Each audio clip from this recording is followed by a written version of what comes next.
안녕하세요. 웨이즈 공동체입니다. 하나님은 왜 마음을 굳히시지 않는가?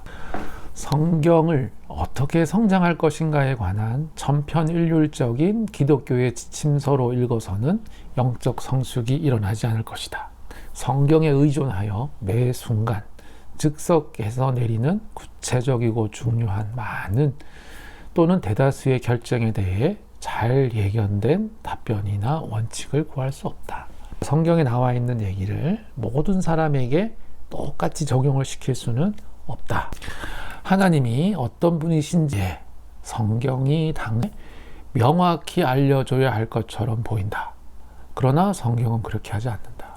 예를 들자면 성경의 동성애에 대한 내용이 나와 있고 반대한다고 해서 그것을 지금의 동성애에 그대로 적용하기에는 문제가 있다. 그 당시의 동성 선교와 지금의 동성애는 많은 개념적인 차이가 있다는 거죠. 그때 이렇게 적혀 있으니까 지금도 이 성경의 근거에서 이거는 잘못돼 라고 말할 수 없다는 거죠. 성경은 우리의 모든 질문에 답변하고 우리가 그리스도인의 길을 걸으면서 따라야 할 대본을 적어둔 하나님이 우리에게 주신 지침서가 아니다.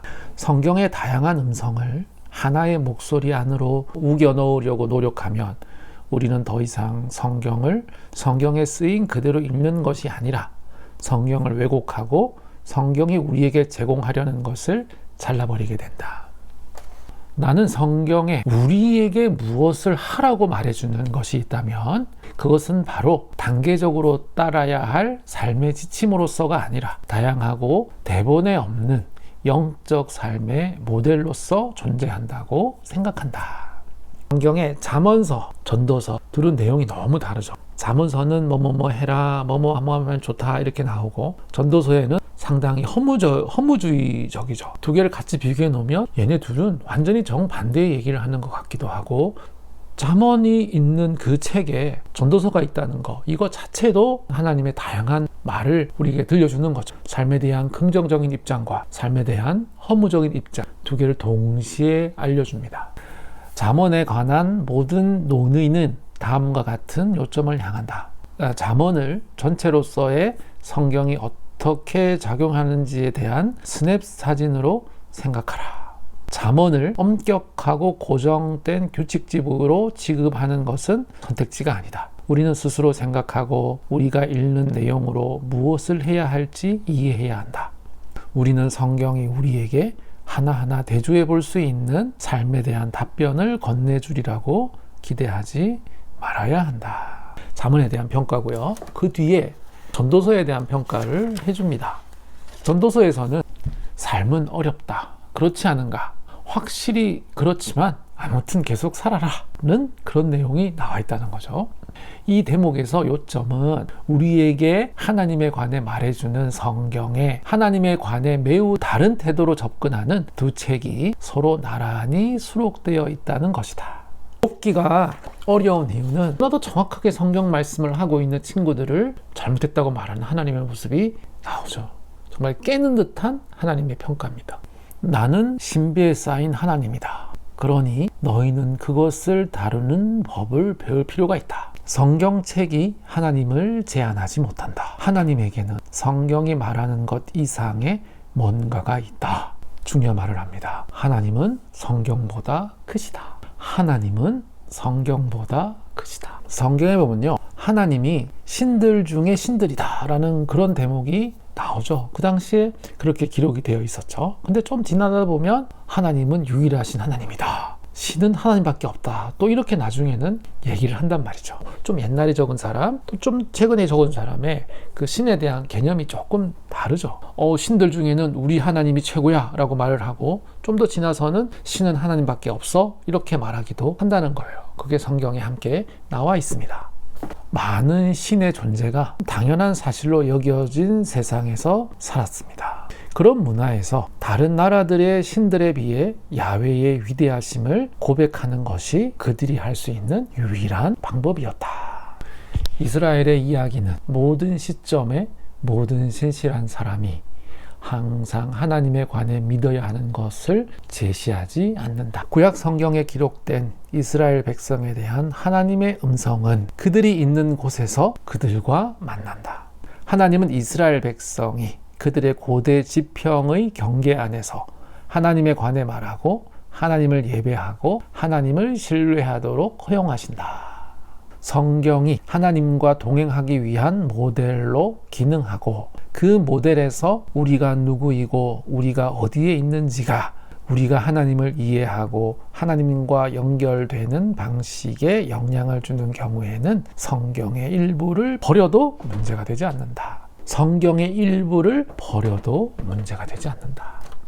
노아의 홍수, 죄를 지은 사람을 싹 쓸어버린 그 하나님의 행동, 그것을 버려도 문제가 되지 않는다. 그 말은 지금 현대에 살아가고 있는 많은 나쁜 사람들을 그 성경 말씀을 근거로 해서 처단해야 한다라고 하지 말라는 겁니다.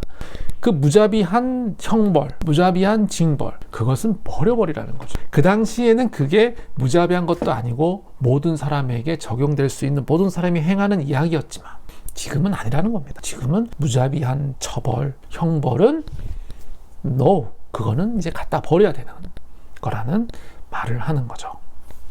자신의 백성과 함께 하시고 멀리 계시지 않는 이 현재의 하나님이 우리의 영적 여정에서 우리에게 필요한 하나님이다.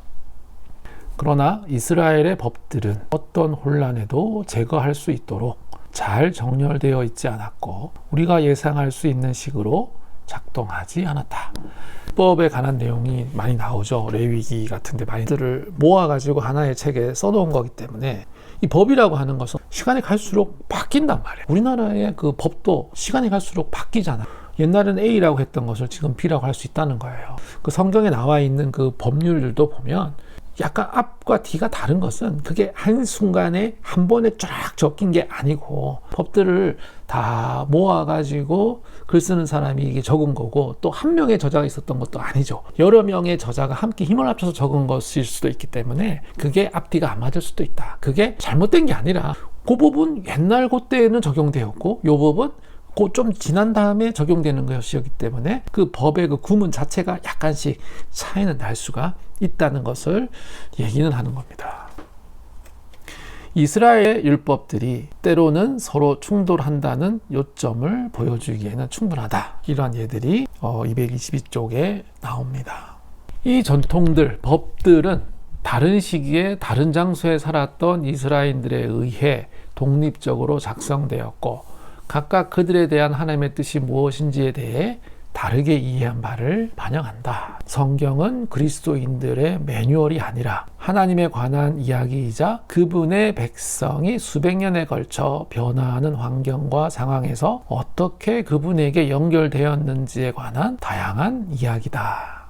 따라서 이 제자들은 예견되지 않았던 이스라엘의 이야기를 변혁시키고 그것을 다시 생각하고 바꾸고 적응시키고 때로는 그것의 일부를 버려서 이스라엘의 하나님의 행동을 묘사했다. 성경의 이해에 관한 이 최초의 그리스도인 저자들이 오늘날의 그리스도인들에게 뭔가 할 말이 있는데 그것은 바로 성경에 대한 올바른 이해와 예수에 대한 올바른 이해가 동일하지 않다는 것이다. 성경에 대한 올바른 이해와 예수에 대한 올바른 이해가 동일하지 않다는 것이다. 이것은 5장에서 얘기할 말씀입니다. 다음 시간에 5장 예수는 성경보다 크시다. 아주 중요한 장입니다. 다음에 뵙겠습니다. 샬롬.